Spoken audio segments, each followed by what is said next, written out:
We've mentioned a lot about specialized cells. Specialized plant cells, specialized animal cells, so many kinds of specialized cells, it's going to get a bit crowded here.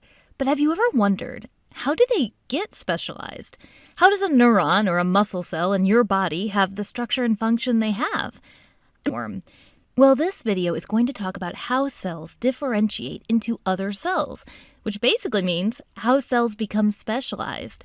Remember that many multicellular organisms, like a plant or you, well, these organisms come from a fertilized egg cell. Let's take a look at a human fertilized egg, otherwise known as a zygote.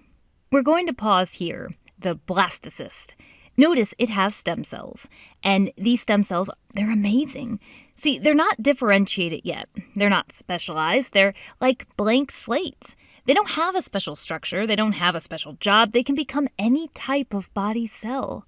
Now, a reminder about body cells in your body. They all, with a few exceptions, contain all of your DNA. So neurons and muscle cells in your body, they don't have different DNA. They use different parts of your DNA. Genes are regulated, which means the genes can be turned on and off. That's important to understand because that's a big part of how these stem cells are going to specialize. Stem cells will activate certain genes in the process of differentiating into different types of cells. So the Amoeba Sisters video did a really good job at really explaining in depth what cell differentiation is. So let's kind of pull out the key points of that. The whole purpose of cell differentiation is to make a cell different. It needs a special function. So the definition of cell differentiation is in which a cell gets a specific function, the way it regulates the genes being expressed. And this is all going to start with a stem cell. A stem cell does not have a special function quite yet. So the very first cell you're always going to start with is a stem cell. Over time, it's going to transform and turn into a blastocyst and grow until you want your human and you want all your different parts of a human.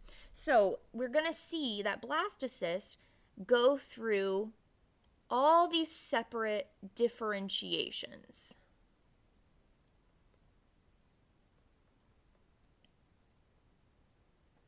Which means one of these cells, one of these stem cells is going to be something like a heart cell.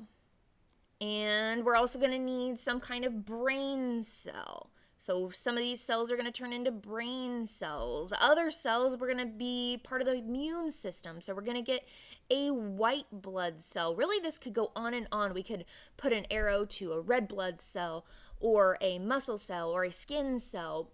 This just gives us the picture that we start with a stem cell. It goes through cell differentiation by regulating the genes being turned on or turned off, and that differentiates into a special functioned cell.